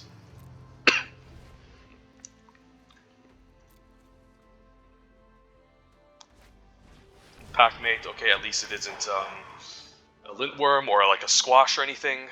He can play Squash anyways with Guardian and Craven Hook, so...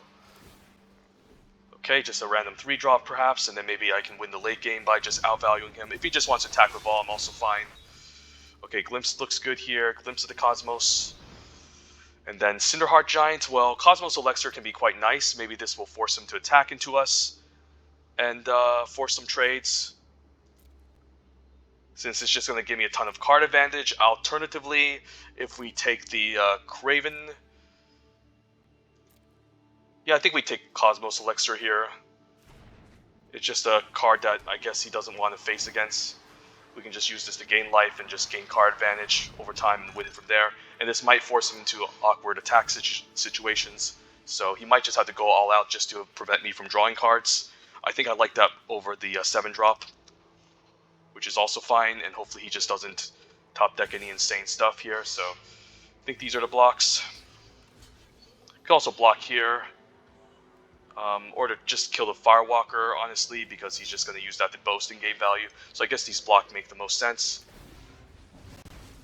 Okay, he gets to get up, provoke the Trolls, and then he gets to finish off my Ravenous Lintworm, I guess. It's still 2 for 1, but I'm still fine with it.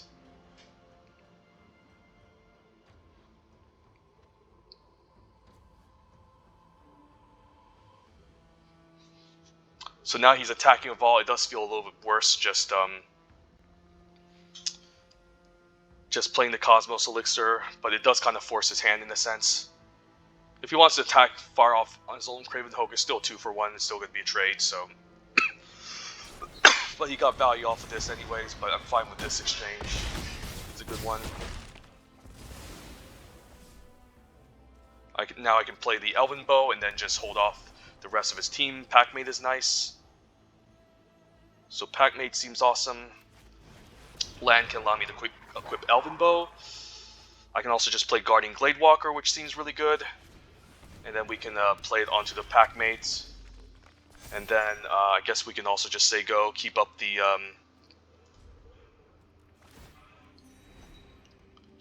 Snakeskin Veil in case he has some sort of removal spell. Magda, okay, that's fine. That's a powerful creature on turn 2, but not necessarily this turn. I think I'm fine throwing in the Sculptor Winter in front of it. Like, it does help me ramp, but at this point I don't think I want to take too much damage. So let's just block here, and we should be fine. Opponent's out of resources. If we can just outvalue him, we can just win the game. So let's Glimpse.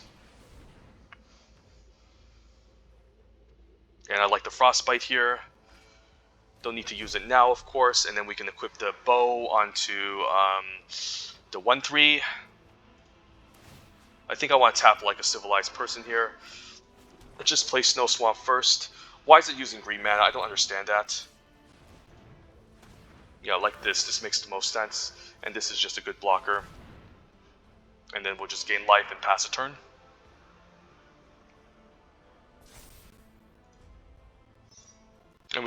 And hopefully we can find white mana to have a Bounding Gold active. And then we can just outvalue him by gaining life and drawing cards. Okay, Craven Hogue can be a problem. I mean, I can always block and then use Frostbite to finish it off. Lintworm is nice though, so I guess I'm going to start drawing cards now. And then we're just going to win the game by gaining card advantage with this Cosmos Elixir. So kind of happy that I picked it up here, so...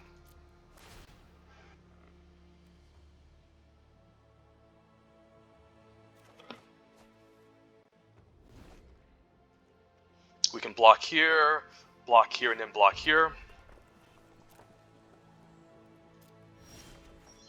Ooh, Serolf. Alright, that looks good.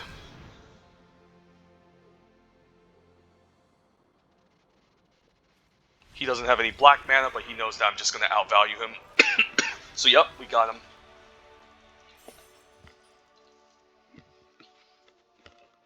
Haven't really won a game with Cosmos Elixir yet. But it's definitely a fine, reasonable first pick in a control deck. Outside of a control deck, I wouldn't really play it. So, yep. So currently 6-1. Let's get the final boss, and then go from there.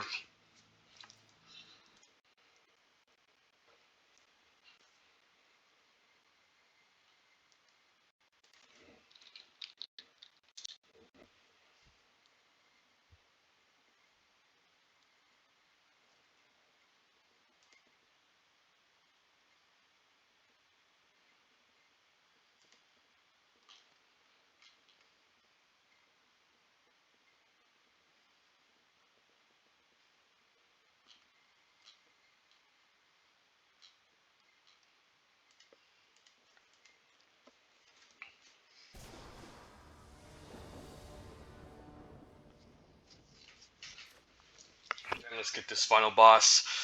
Lintworm, Frostbite, we're on the play. I mean, um, on the play, I don't really like the mole, so I'll try it. Not the most exciting hand, but hopefully we can top deck into something good. And we're almost 3 snow permanents for the Frostbite anyway, so there's many things we can draw towards, like another land, why not? So we can get closer to our Lintworm, I guess.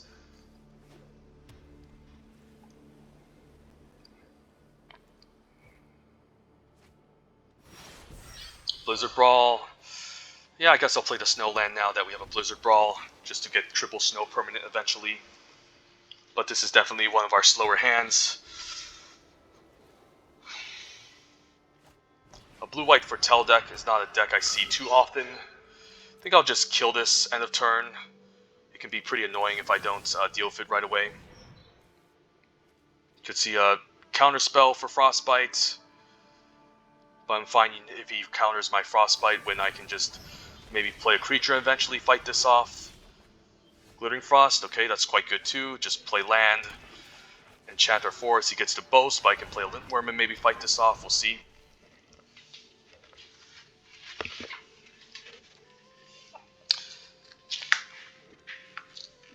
If he wants to boast in game value, that's fine. But blue-white's not necessarily the most aggressive archetype.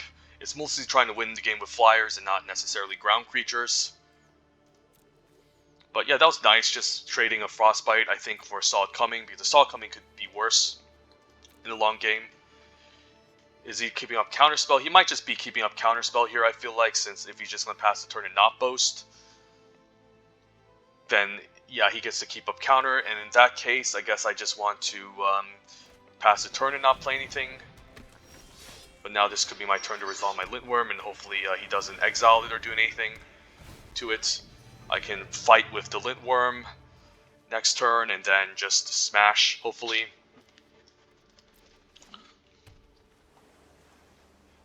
Could see a Bounding Gold.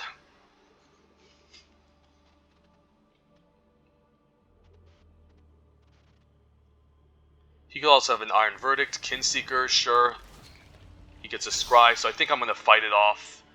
And then I can also fight off the Usher to fall in and go from there. Or squash it.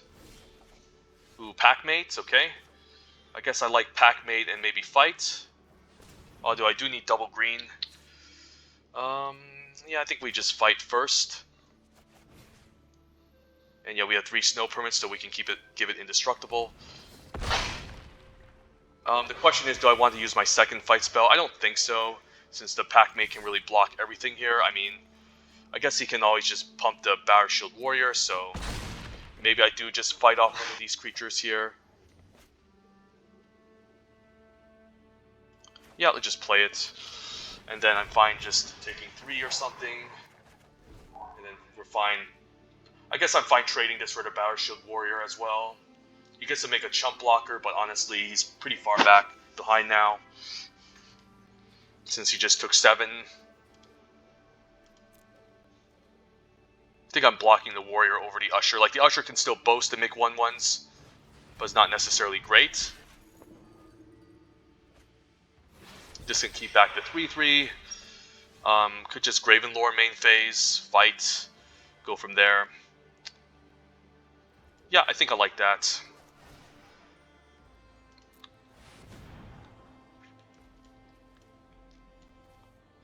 Do I want the Elven Bow? He could have flyers, so I think it's a fine pick up here, play land, and then we can maybe, I guess we'll fight here too, since we have a squash active. And I think I'm actually going to fight maybe Battle Shield Warrior, or or I can just attack for 6.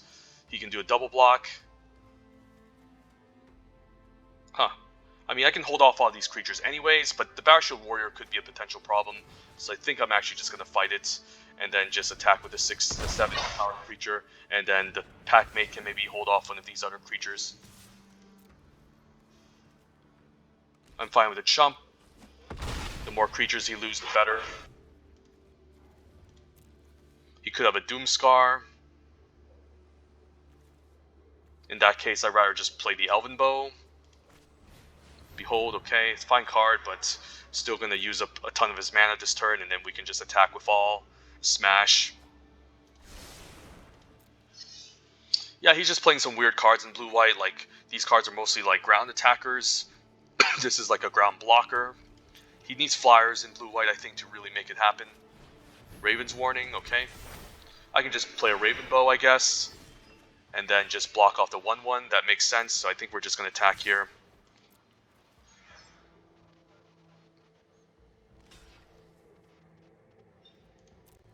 And I think I'm just going to use the Elven Bow to hold off the 1/1 so he doesn't draw a card. And I guess I'm fine just playing a Packmate, and hopefully he doesn't have a Doomscar out of nowhere. Play land, say go. Fine playing out land because he can't really make me discard in a blue-white deck.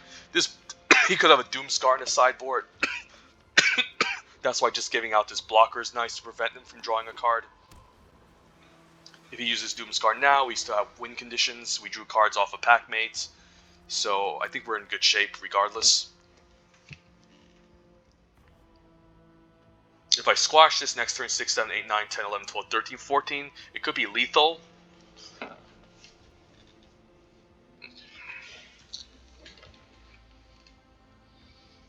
But I do want to play around maybe a potential counterspell or a board wipe, so Starnheim Courser, that's fine. I mean, I guess it's not lethal here if I decide to attack with all. I mean, if I squash here, it's not lethal, so I think I'm just going to attack with all here. And then maybe just pass the turn. Because there's really no need for me to play anything if he's just jumping here, and I can just win with all these other creatures. So I think we're just going to go something like this, and then we're fine just passing the turn. Because again, he could just have like a board wipe, and I don't want that to get in the way. So I think I'm just going to pass the turn. Because I'm just going to win the game anyways, even if he Doomscars this turn. I mean, I'd rather just save my resources in case he has the board wipe. I guess he could also just have Starnheim Unleashed, which would be kind of awkward. So maybe he should just play out a creature, but then he could also have a potential board wipe, so we just need to play it safe, I think. As long as we're able to just keep smashing in, we should be fine. So Starnheim Unleashed into land can make 3 4/4s. Master Skull, that's okay. He can get back Raven's Warning, but not necessarily something I care about at this stage of the game. So if I use Squash here and I attack with all, he's just dead, so let's see what the opponent has up his sleeves.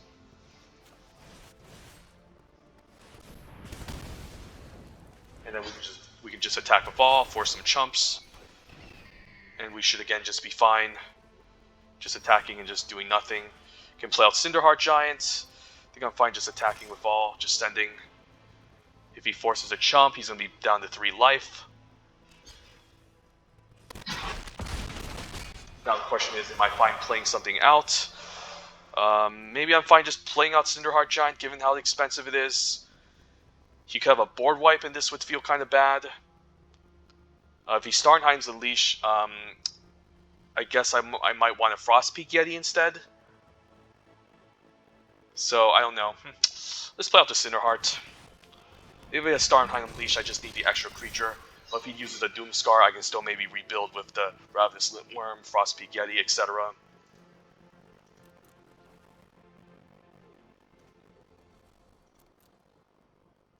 So it's probably either Doomscar or Starnheim Unleashed. And in this way, if he uses Starnheim Unleashed, okay, I think, yeah, I will put it back on the top of my library. A 6/6 that gains me 4 life is definitely very strong. So, yep, GG's. Pretty interesting blue-white deck, but I don't think it's the most optimal since he's playing a bunch of these ground attackers. Blue-white could definitely be really fun to draft, especially if you open up Nico, and if you have multiple Vega copies in the deck. So I think that's the final boss. So are we 7-1, I think, or 7-2? I forgot.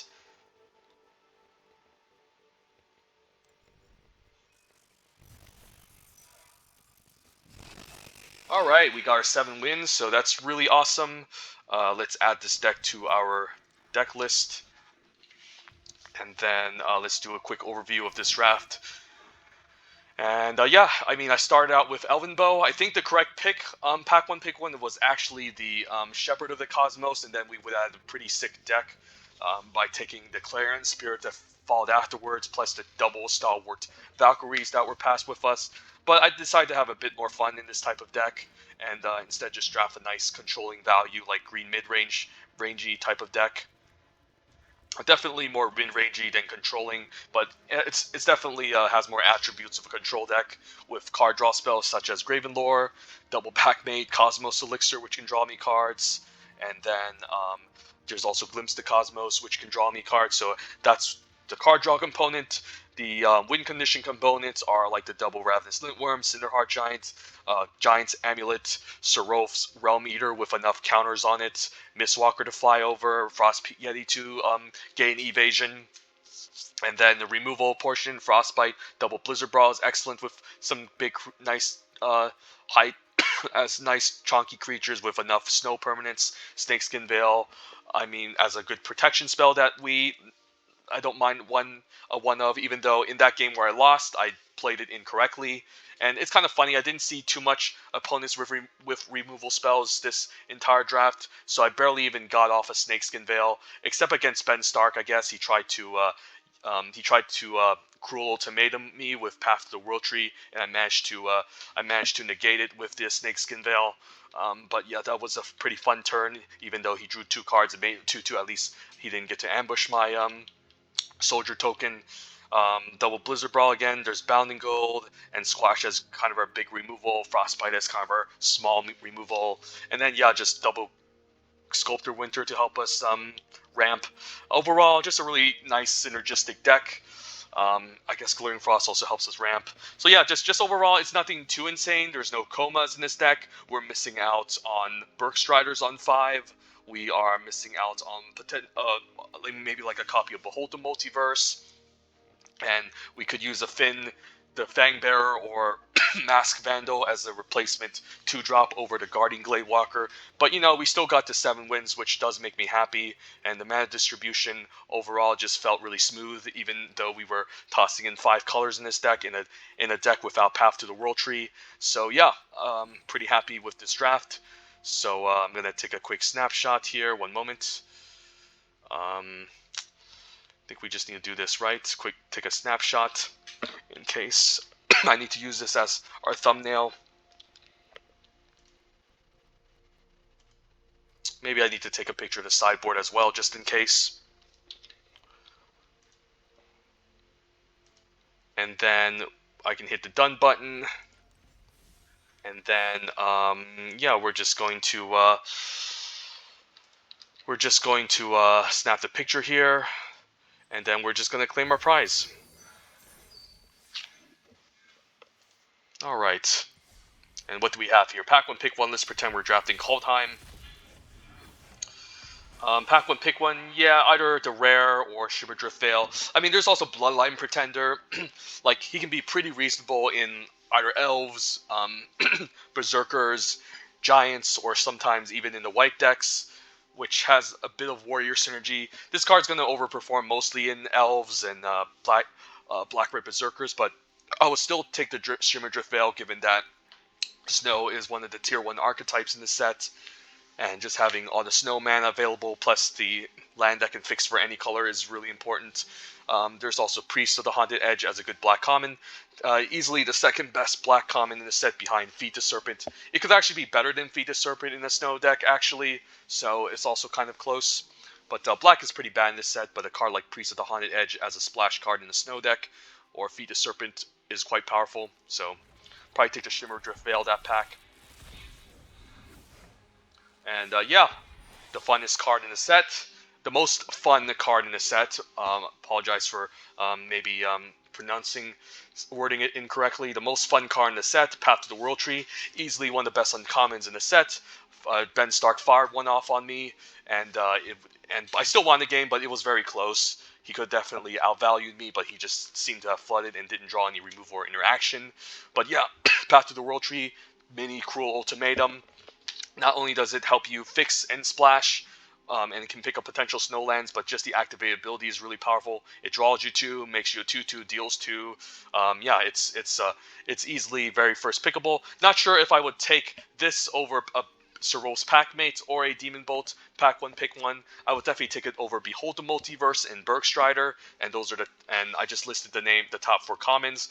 Demon Bolt and Packmate probably still strong by themselves and doesn't require too much build around or commitment, and still just really good cards to start the draft with, whereas Path does require you to kind of build around it by having 5 lands. But again, I've stated multiple times that green has all the fixing in the world in this set, so pretty much it's pretty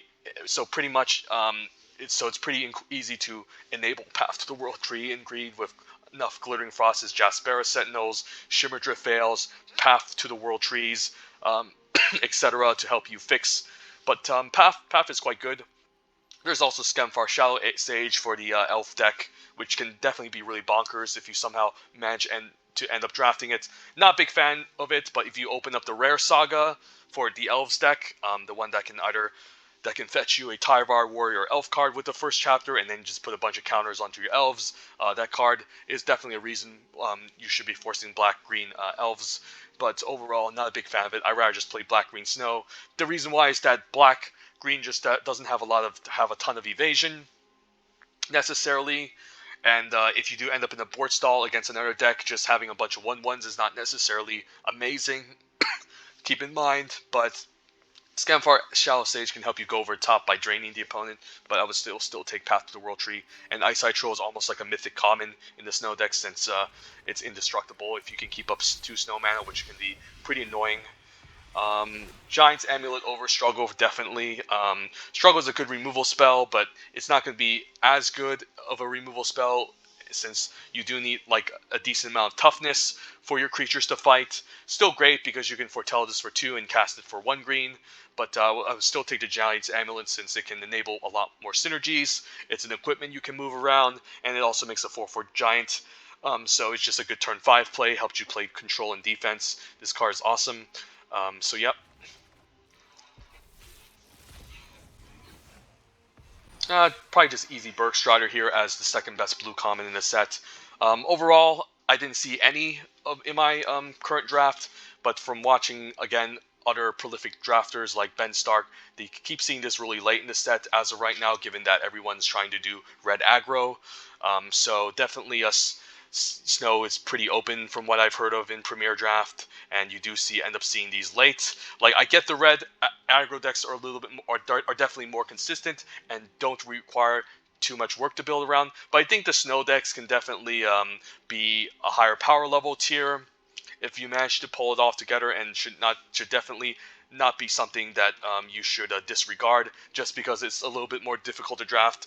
The fun thing about the Snow decks is that they're more challenging to build and they're just more rewarding, and I think they're just mostly more fun to play over the red-white aggro decks, which are just looking to win the game on turn 5 or turn 4 with like a Gold Vein pick and a Raptor. But Snow is a really fun archetype, and I think it's probably slightly behind the red-white aggro decks as the meta has shifted, but everyone was drafting Snow when the set first started, so it's interesting to see how the meta evolves in Limited. This pack is not great. I'd probably take the Gold Vein pick here, since it's just good in any aggressive deck for the most part. I guess it's going to be at its best in an aggressive deck with small flyers like the Battlefield Raptor. But you know, you can still incorporate this into like a low curve, like beatdown deck with ground creatures like red black aggro, since it's just a nice way to enhance your creatures. And if you connect, just gaining a treasure token is really powerful, especially if you're playing a low land 16 land count. Mirror Lake also quite good. It is double color, but if you sack it and you can make a creature, it's quite good. But I would take the Gold Vein pick here, since it keeps me a lot more flexible. And there's a chance if you do end up as the only two-color drafter at the table, it can end up wheeling. Pack is pretty bad. Like Turgid Shadow, pretty good black card in a control deck. Like I wouldn't mind, main decking this in a like green sort of snow deck. Even though it's double black to cast, even for its foretell cost, it's just a nice 2-for-1 if you don't have anything on the battlefield. But at times it can just feel very situational. I might actually just take the land here actually over Turgid Shadow. Like the only reason again you should be maining black in this set is either if you're splashing it in a snow deck, or if you are going black green snow as one of your primaries, or if you're going black red berserkers, or if you open up a bunch of broken uncommons and rares in the black green elves deck. But for the most part, it's kind of a card that I don't even give too much thought about. But probably just take the volatile Fjorge here. So yeah, not a bad video. Managed to get to 7-1, and yeah, I was happy with this draft, since it wasn't necessarily the best green multicolored deck, but I managed to make it happen. And yeah, just beating Ben Stark on one of the games, definitely I feel honored winning that match. But you know, I also wouldn't mind losing to him too. I think he got really badly flooded that game, and he definitely had a better start, being able to get down his path to the World Tree early. And I barely even had ramp in that game. And then yeah, it was really surprising how he had like 8 mana available, but no Lintworms to cast or any removal spells or any bombs. So kind of dodged a bullet there. But yeah. Anyways, thank you guys for watching this video. Hope you guys enjoy it. And until the next time, I'll see you guys in Strixhaven. See ya.